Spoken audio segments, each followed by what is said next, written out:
بسم اللہ الرحمن الرحیم. میرے پاکستانیوں، جس طرح میں نے آپ سے وعدہ کیا تھا کہ ہم نے NCC کی میٹنگ سارے صوبوں کو اعتماد میں لے کے ہم نے فیصلہ کیا کہ ہم آہستہ آہستہ لاک ڈاؤن کھولیں گے اور لوگوں کو موقع دیں گے کاروبار شروع کرنے کا، لیکن SOPs کے ساتھ. اس میں آج خاص طور پہ یہ جو اپنی بات شروع کرنا چاہتا ہوں، میں خاص طور پہ اپنی میڈیکل کمیونٹی، اپنے ڈاکٹرز، اپنی نرسز، جو ہمارے اسٹاف کام کرتا ہے ہاسپٹلس کے اندر، میں سب سے پہلے ان سے مخاطب ہونا چاہتا ہوں. کیونکہ جب ہم یہ فیصلہ کر رہے تھے لاک ڈاؤن کھولنے کا، تو مجھے پتہ تھا کہ جو ہمارے ڈاکٹرز، فرنٹ لائن ورکرز جو ہاسپٹلس میں کام کرتے ہیں، ان کو یہ فکر تھی کہ جیسے جیسے لاک ڈاؤن کھولیں گے تو پریشر بڑھے گا، زیادہ مریض ہاسپٹلس میں جائیں گے، اور جو اس وقت جہاد لڑ رہے ہیں دنیا کے اندر، وہ ہیں میڈیکل ورکرز، ہمارے ڈاکٹرز، نرسز. تو ان کے اوپر پریشر پڑنا تھا، اور مجھے پتا تھا کہ ان کو فکر ہے، اور انہوں نے ڈاکٹرز کی ایسوسیشن نے اسٹیٹمنٹس بھی دی. تو میں اس لیے آپ سے مخاطب ہوں. میں آپ کو یہ یقین دلاتا ہوں کہ میری گورنمنٹ کو پوری طرح احساس ہے اس چیز کا کہ آپ کے اوپر کس طرح کے پریشر ہوں گے، گھر والوں کے، فیملیز کے، بچے ہیں سب کے. تو مجھے یہ پوری طرح احساس ہے.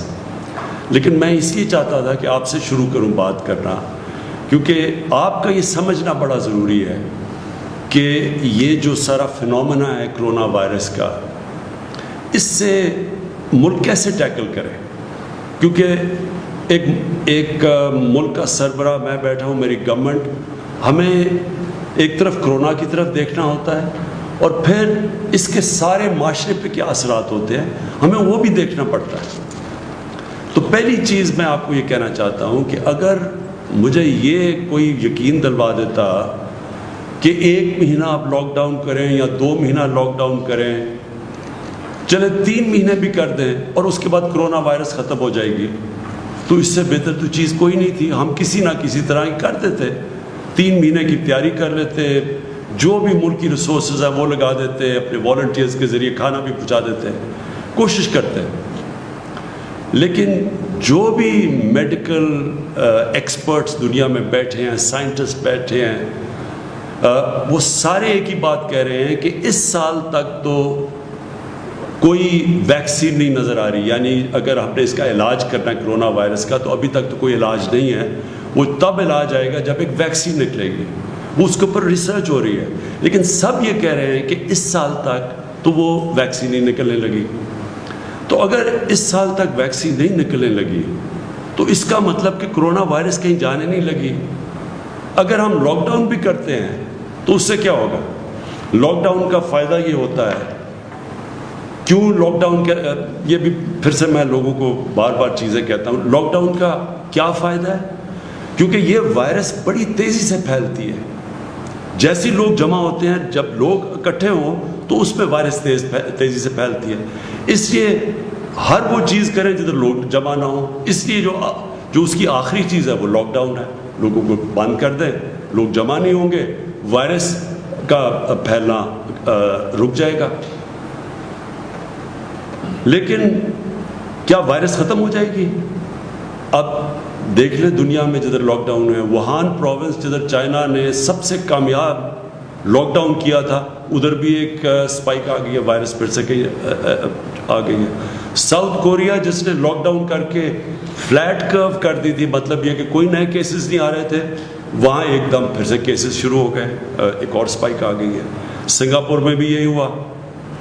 ابھی جرمنی نے تھوڑا سا جب لاک ڈاؤن زیادہ کھولا تو ادھر بھی ایک نظر آ رہا ہے سپائک. تو اس کا مطلب کہ وائرس تو ہے، جب بھی لوگوں کو آپ موقع دیں گے ملنے کا، وہ وائرس پھر سے واپس آ جائے گی. تو ہمیں اس وائرس کے ساتھ رہنا ہے. وہ کہتے ہیں کہ live with the virus. اس سال تو یہ ہم طے کر لیں کہ ہم پاکستانیوں نے باقی دنیا کی طرح بھی اس وائرس کے ساتھ گزارا کرنا ہے. اب دوسری چیز آ جائے وہ کیسے کرنا ہے. کیا میں اب اپنی میڈیکل کمیونٹی سے بات کر رہا ہوں کہ کیا ہم یہ افورڈ کر سکتے ہیں پاکستان کے ہم لوگوں کو مسلسل لاک ڈاؤن رکھیں. آگے 2 مہینے لاک ڈاؤن ہو چکا ہے, تو کیا 1 مہینہ اور رکھتے اور پھر 1 مہینہ اور رکھتے؟ یہ کیوں نہیں ہم کر سکتے؟ یہ تو پاکستان ہے جس کے اوپر ابھی میں آنے لگا ہوں.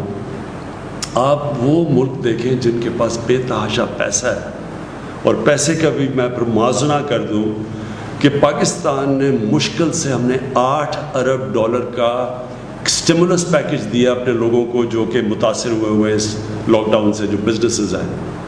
امریکہ نے $2,200 ارب کا پیکج دیا ہے. جرمنی نے 1,000 یوروز کا پیکج دیا ہے. جاپان نے $1,000 ارب کا پیکج دیا ہے. تو اس کے مقابلے میں سوچ لیں کہ ہمارے کتنے وسائل ہیں. تو ہم کیا لاک ڈاؤن اب بزنس بند کر سکتے ہیں اتنی دیر تک؟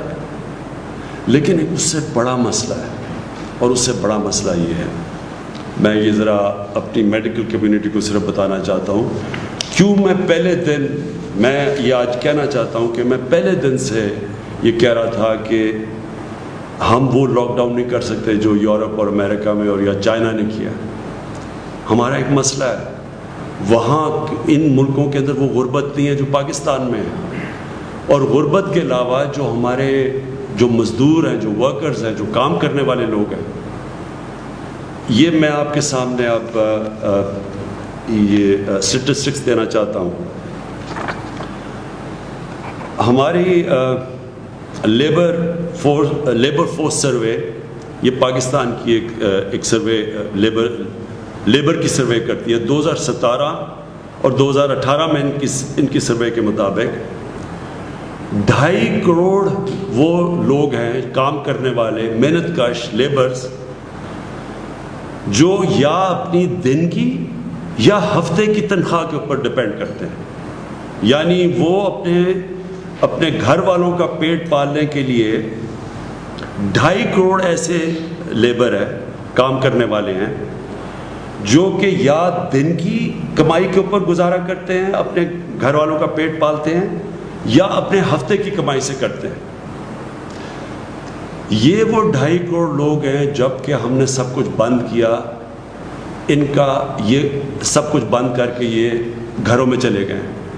یہ وہ لوگ ہیں, کیونکہ جب آپ پورا لاک ڈاؤن کرتے ہیں تو یہ تو گئے, ان کے پاس تو کوئی اور ذریعہ معاش نہیں ہے. اب یہ اگر 2.5 کروڑ وہ مزدور ہیں, وہ کام کرنے والے ہیں, جو کہ جب لاک ڈاؤن کیا تو ان کا سب کچھ ختم ہو گیا کیونکہ کمائی ختم ہو گئی, تو اس سے 15 کروڑ لوگ متاثر ہیں آج پاکستان میں. اگر گھر میں آپ ایک پورے گھر میں 6 کی بھی ایوریج لگا لیں تو سارے ملک میں اس وقت جو لوگ متاثر ہیں لاک ڈاؤن سے وہ 15 کروڑ ہیں.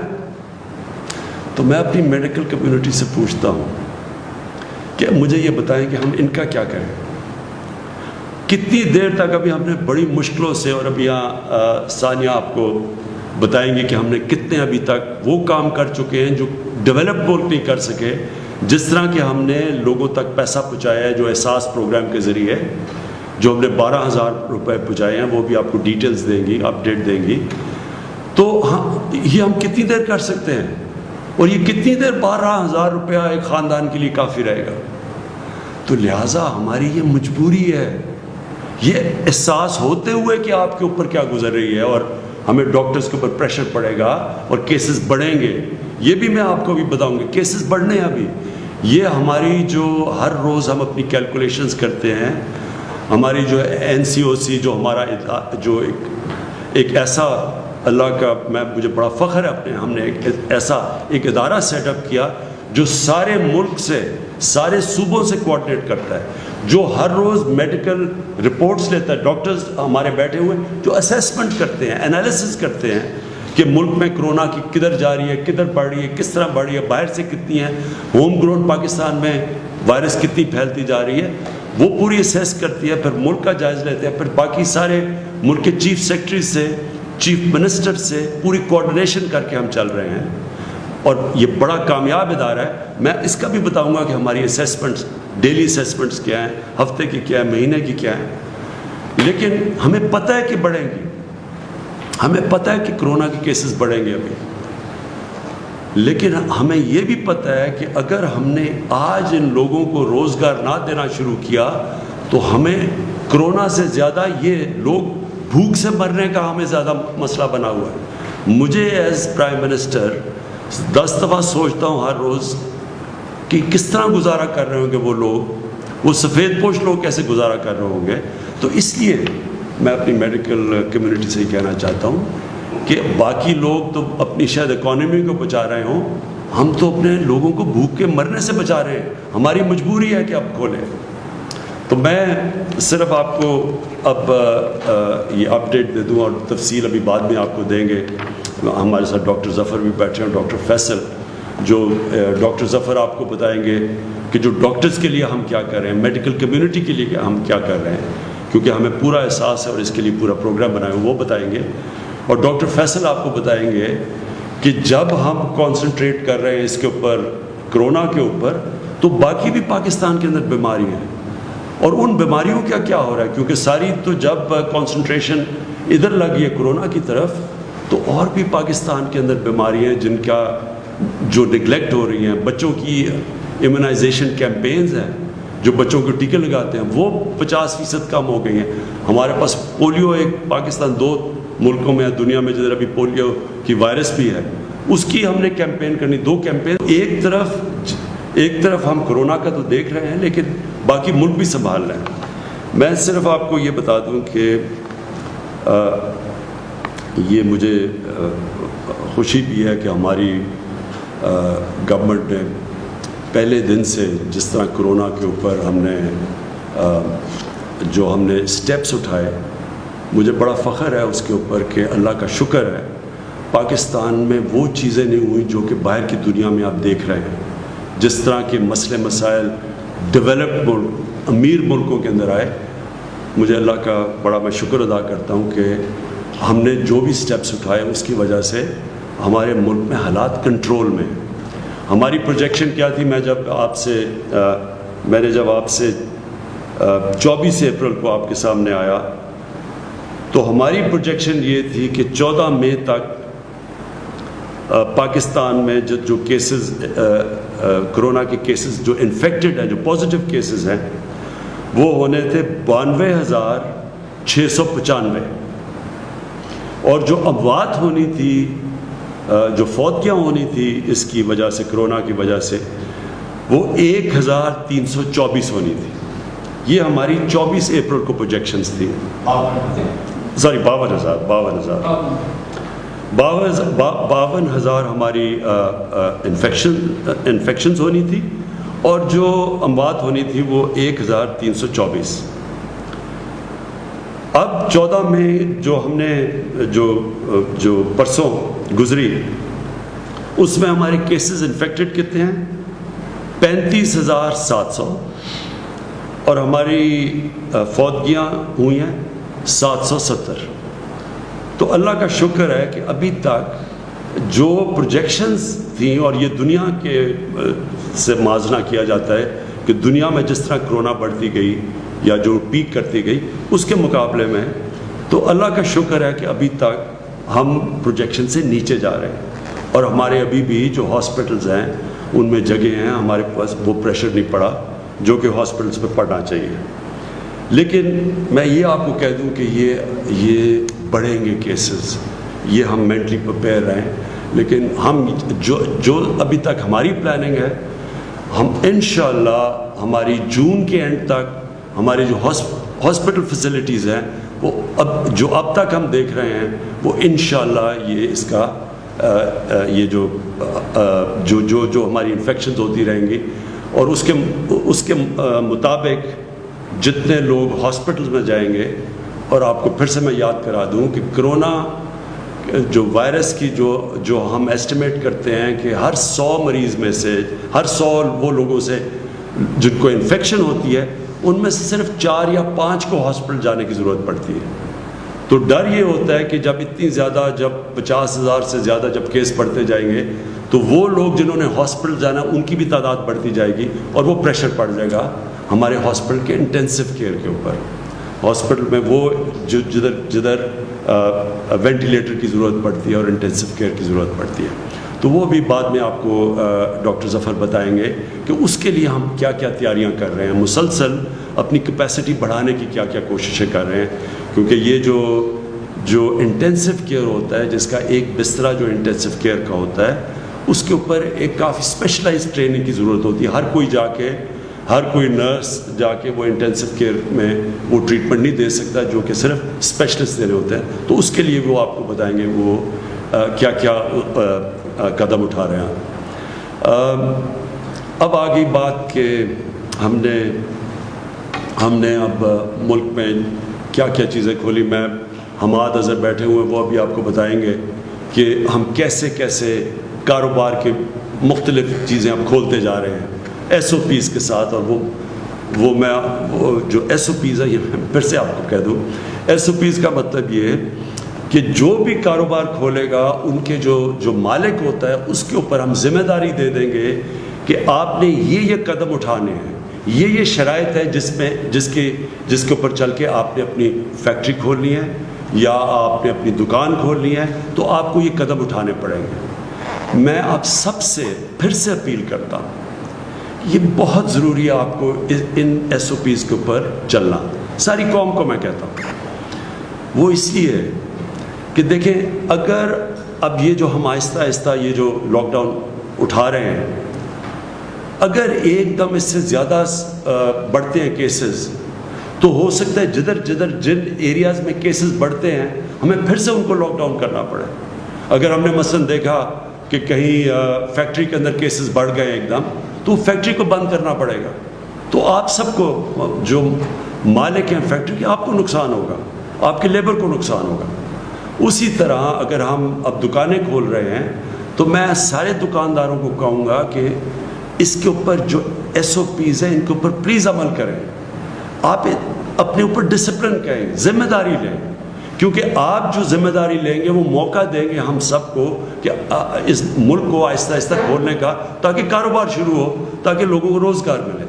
تو یہ جو آپ آگے ادھر سے ہم جب 2 ہفتے اور 1 مہینہ اور یہ جو بھی 1 سال ہمیں گزارنا پڑے گا کرونا وائرس کے ساتھ، تو اس میں بہت بڑا ذمہ داری ہوگی ہمارے اس قوم کے اوپر، شہریوں کے اوپر، کہ ہم کیسے اپنے اوپر ڈسپلن کرتے ہیں، ہم کیسے یہ ایس او پیز کے اوپر چلتے ہیں کہ ہم کرونا کا بھی بندوبست کرتے رہیں اور کرونا کو بھی تیزی سے پھیلنے سے روکتے رہیں، اور ساتھ ساتھ ہم جو اتنی بڑی، میں نے آپ کو بتایا ہے، جو لوگ متاثر ہیں اس سے، وہ تقریباً 15 کروڑ لوگ متاثر ہیں لاک ڈاؤن سے.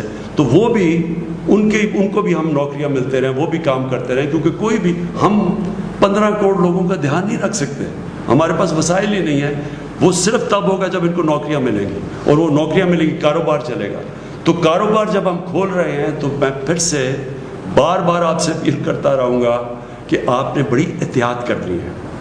ادھر میں جو ہمارے جو 10 لاکھ سے زیادہ ٹائیگر فورس بنی ہے، میں آپ سب ٹائیگر فورس کو، آپ کی سب سے بڑی ذمہ داری ہے، آپ کی اور بھی ذمہ داریاں ہیں، لیکن ایک سب بڑی ذمہ داری یہ ہے کہ پبلک کے اندر یہ ایک پوری کیمپین کریں، آگاہ کریں پبلک کو.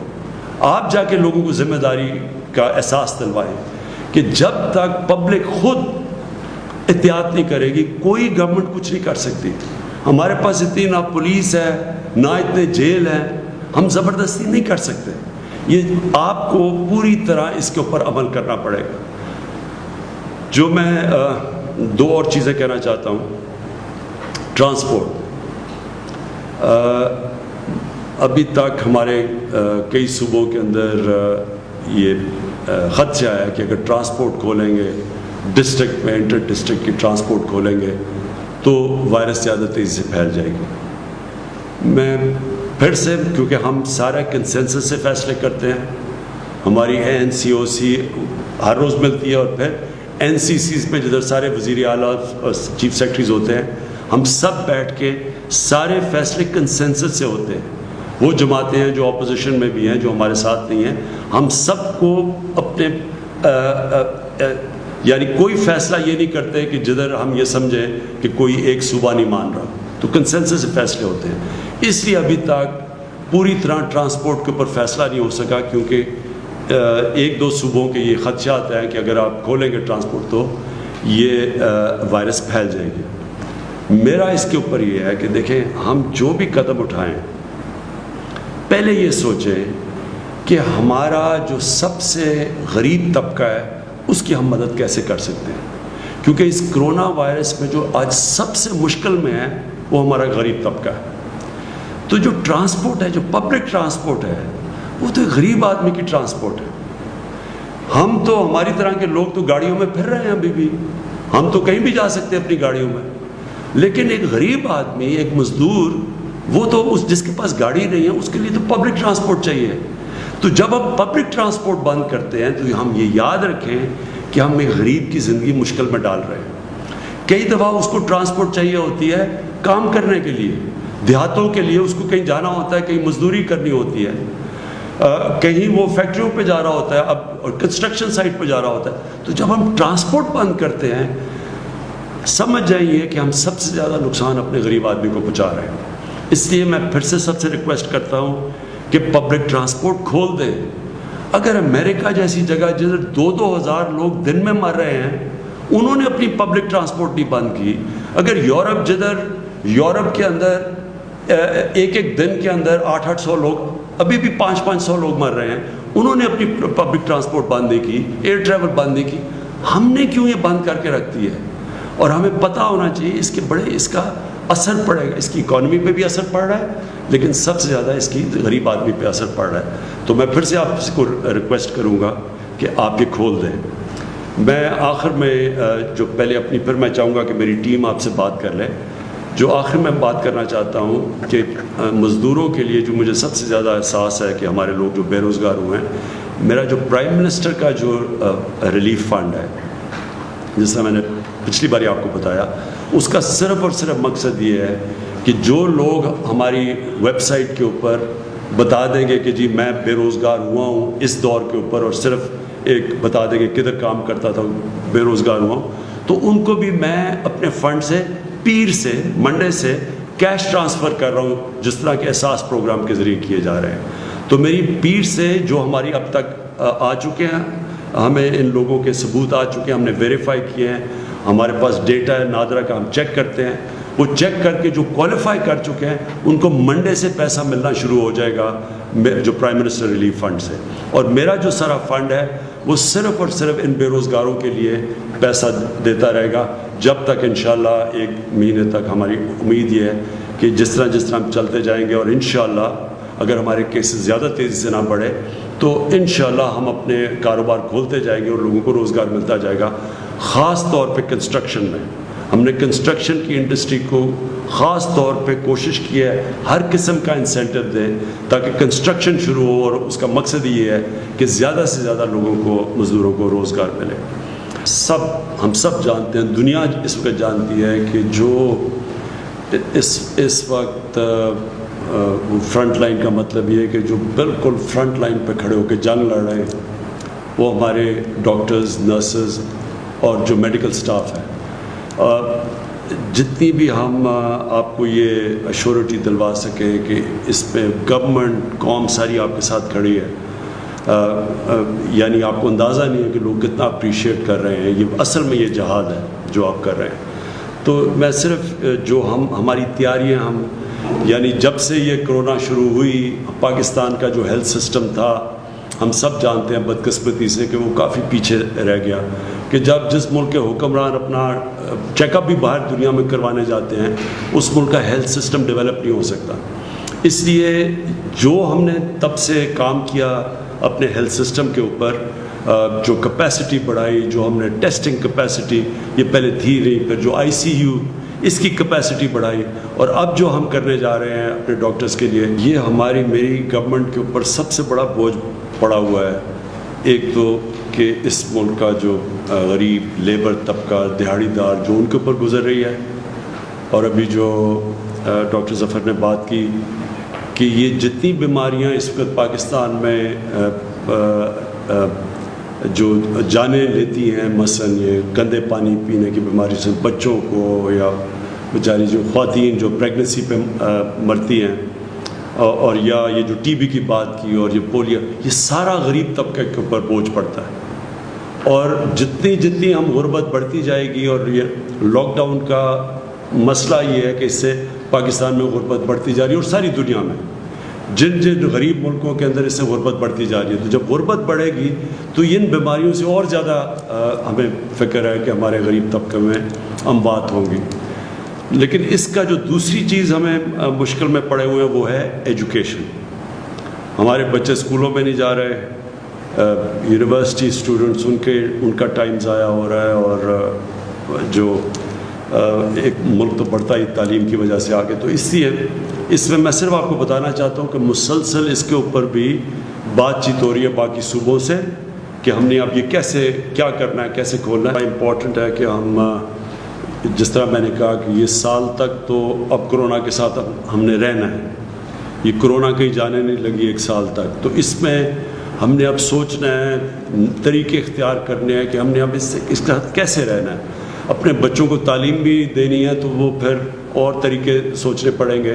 اور باہر بھی دنیا میں ہم دیکھ رہے ہیں کہ دنیا کے اندر دنیا کیا کر رہی ہے، اور دنیا سے ایکسپیرئنس بھی آ رہا ہے کہ مثلا سویڈن بالکل ایک مختلف راستہ پکڑا ہوا ہے انہوں نے، تو ان کو بھی اسٹڈی کر رہے ہیں. تو انشاءاللہ جس طرح میں نے کہا اگر ہم نے ایک سال اس کے ساتھ گزارا کرنا ہے تو پھر ہم نے اپنے بچوں کا بھی دیکھنا ہے، اپنے یونیورسٹی اسٹوڈنٹس کا بھی دیکھنا ہے. میں چاہوں گا ثانیہ آپ پلیز جو اپڈیٹ دے دیں، جو میں اس میں بھی مجھے بڑا فخر ہے اس پروگرام کے اوپر کہ کبھی بھی اتنا زیادہ پیسہ، اتنی شفافیت سے، اتنے زیادہ لوگوں کو اتنے کم ٹائم میں کبھی بھی، پاکستان تو چھوڑے، شاید ہی آپ کو کوئی ملک ملے جس نے اتنی تیزی سے پیسہ دیا ہے. محیط، اب آپ سے میں ایک چیز چاہتا ہوں، بڑا مختصراً بتا دیں کہ جو ہمارے پاکستانی باہر اس وقت پھنسے ہوئے ہیں اور سٹینڈرڈ ہیں اور جو آنا چاہتے ہیں پاکستان، تو بڑا مختصراً کہ ہم کیا کر رہے ہیں اور کیا مشکلیں سامنے آ رہی ہیں، اور ان کو یہ صرف کہنا چاہتے ہیں کہ ہم سارا وقت وہ ہمارے ذہن پہ ہیں، ہم کو پوری احساس ہے کہ وہ کن مشکلوں میں پڑے ہوئے ہیں. میں اپنی ٹیم پہ بڑا فخر کر رہا ہوں کہ یہ اس مشکل وقت پہ جس طرح ایک کوآرڈینیشن سے اور ہر روز ان کے تھنک ٹینکس کی مشاورت سے جس طرح ہم ابھی تک نکلے ہیں اس کرونا کے جو کرائسس سے، ایک تو میں اللہ کا بڑا شکر گزار ہوں کہ اس کے بغیر تو کچھ بھی نہیں ہو سکتا، لیکن اللہ بھی یہ کہتا ہے کہ پہلے خود محنت کرو تو پھر میرے سے مانگو. تو جس طرح میری ٹیم نے جس طرح یہ کرونا کرائسس کے اندر ہر شعبے کے اندر سوچ بچار کر کے جو قدم اٹھائے ہیں، آپ دیکھ لیں کہ امریکہ جیسے ملک میں اگر آپ وہاں دیکھ لیں، آپ یورپ کے اندر دیکھ لیں، انگلینڈ جیسے ملک جو پرانے مضبوط اداروں والا ملک ہے، اس کے مقابلے میں پاکستان آج ہم سب فخر سے کہہ سکتے ہیں کہ ہم بڑی آرگنائز طریقے سے نکل رہے ہیں. یعنی ہم بڑے سوچ سمجھ کے اس مشکل وقت سے نکلے ہیں اور یہاں تک پہنچے ہیں. آگے کیا ہوتا ہے وہ انشاءاللہ پوری کوشش کریں گے، اور اگر قوم نے میرا ساتھ دیا تو آپ دیکھیں گے کہ آگے بھی ہم نکل جائیں گے. لیکن اب تک جدھر پہنچے ہیں یہی بڑا کمال ہے کہ ہم نے اتنے زیادہ لوگوں کو بھی بتایا، تقریباً 80 لاکھ خاندانوں کو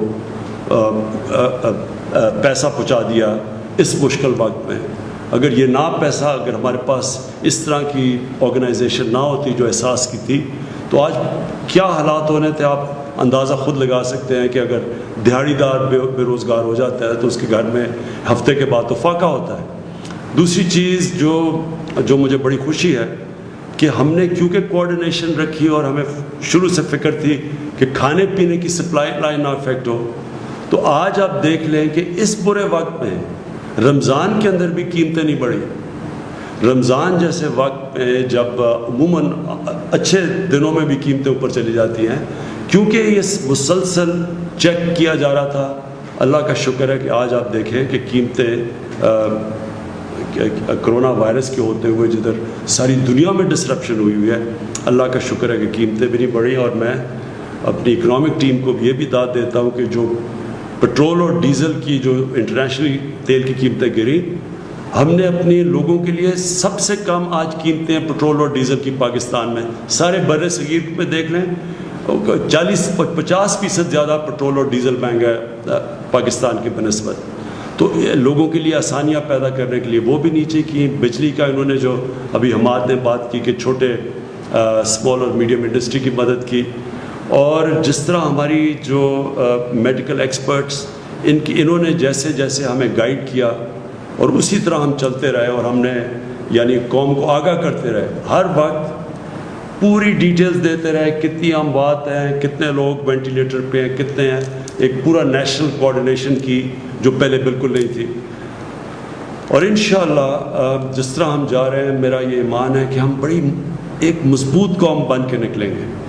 لیکن آپ سب کے لیے پھر سے میں یہ کہتا ہوں، اب سے لے کے یہ سال کے اینڈ تک اپنے ذہن بنا لیں کہ ہم نے کرونا کے ساتھ رہنا ہے.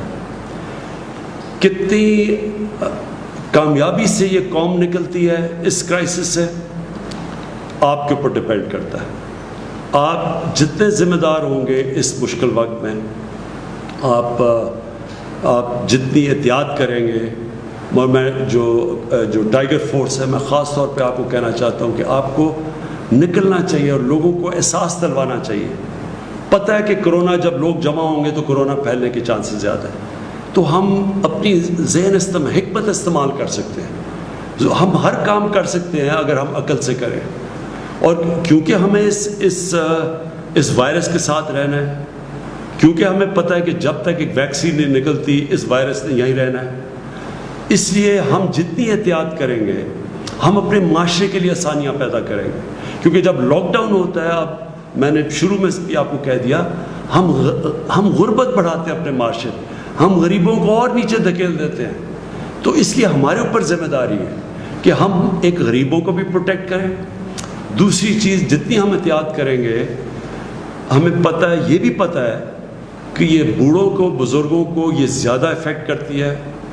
ہمیں یہ بھی پتہ ہے کہ جو لوگ بیمار ہیں ان کو کرونا ہو جائے تو ان کی جان خطرے میں چلی جاتی ہے، یہ ہمیں پتہ ہے. تو لہٰذا ہم جو نوجوان ہیں وہ ذمہ داری لیں، وہ خود احتیاط کریں کہ ہمارے گھروں میں، ہمارا تو جوائنٹ فیملی سسٹم ہے، ہم تو ساری فیملی رہتی ہے. تو آپ کو خود دیکھنا چاہیے کہ احتیاط، کہ آپ کے گھر کے اندر جو بوڑھے، جو بزرگ ہیں اور جو بیمار ہیں، آپ کی ذمہ داری ہے ان کی حفاظت کرنا. اور حفاظت آپ کر سکتے ہیں احتیاط کر کے. اور آخر میں یہ جو عید آ رہی ہے، میں خاص طور پہ آپ سب سے کہنا چاہتا ہوں کہ یہ جس طرح ہم عید یہ قوم بناتی ہے اور ہمیشہ بناتی ہے، اور عید بڑا ایک فیملی کا اوکیزن ہوتا ہے، لوگ جمع ہوتے ہیں، یہ عید مختلف ہے. اس عید کو آپ نے یہ سوچنا ہے ذمہ داری لے کے کہ ہاں ہم نے عید بنانی ہے، لیکن وہ اس طرح کی عید نہیں بنانی جس طرح ہم عموماً بناتے ہیں. ہمیں دیکھنا پڑے گا کہ ہم اپنے ملک کی خدمت کریں گے کہ اگر ہم احتیاط کریں گے. اور پھر میں ختم کروں گا، جو ہمارے ڈاکٹرز اور جو ہماری نرسز ہیں جن کے اوپر سب سے زیادہ جو فرنٹ لائن پہ کھڑے ہیں، ہم ان کی بھی مدد کریں گے اگر ہم سب احتیاط کریں. شکریہ اور پاکستان پائندہ باد.